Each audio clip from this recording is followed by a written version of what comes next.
Tu rentres chez toi à pied? Je peux pas monter? Je crois qu'il faut qu'on se connaisse mieux. Moi, je sais ce que je veux. Quand on est jeune, il faut savoir qui on est. Toi, tu sais pas. On dirait que tu t'en fous. Bonjour, jeune homme. Tu les as trouvées où, ces filles, Mali?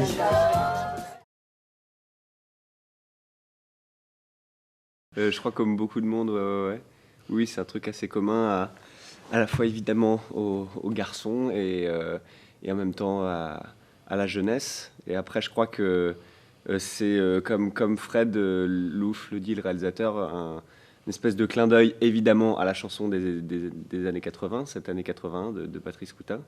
Et après, l'idée c'est que c'est aussi un espèce de second degré par rapport au personnage qui finalement est un grand romantique, un grand amoureux de littérature et un grand timide. Donc ça renvoie pas forcément à l'image qu'on croit qu'on va voir peut-être en allant voir le film. Il y a un petit côté second degré comme ça qui est assez plaisant. Ouais. On va se retrouver avec les chars sur les champs comme à Prague. Dis-moi, tu serais pas de gauche par hasard? Non, en fait, j'ai un ami qui est...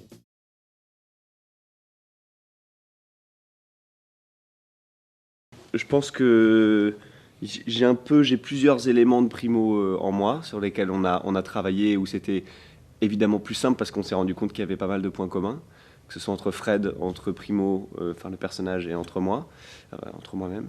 Et puis donc il y avait évidemment des points communs. Après, je pense que non, sur ça, je pense que j'ai pas sa timidité. Je veux dire, socialement avec les gens, peut-être que je suis un peu plus à l'aise. Après, c'est ça qui était génial à jouer aussi, c'est l'écart qu'il y a entre moi et le personnage. Et cet écart, ça passe par une espèce de maladresse physique, peut-être. L'idée qu'il n'est pas forcément à l'aise en société et qui comble ce mal à l'aise par des espèces de coups d'éclat, de coups de fougue, des trucs typiquement liés à la jeunesse. Et donc voilà, c'est ça que raconte le film de toutes les façons, c'est toute l'immaturité, toutes les surprises que réserve la jeunesse. T'as payé ça 1800 balles? Là, je leur en fous plein la vue. Salut! Tu vas pas te gâcher la vie à cause d'une pétasse BCBG, merde! Tu viendrais avec moi à Mathuel pour les vacances. Ah, c'est où? À Saint-Tropez. Ah oui, ouais, je confondais avec...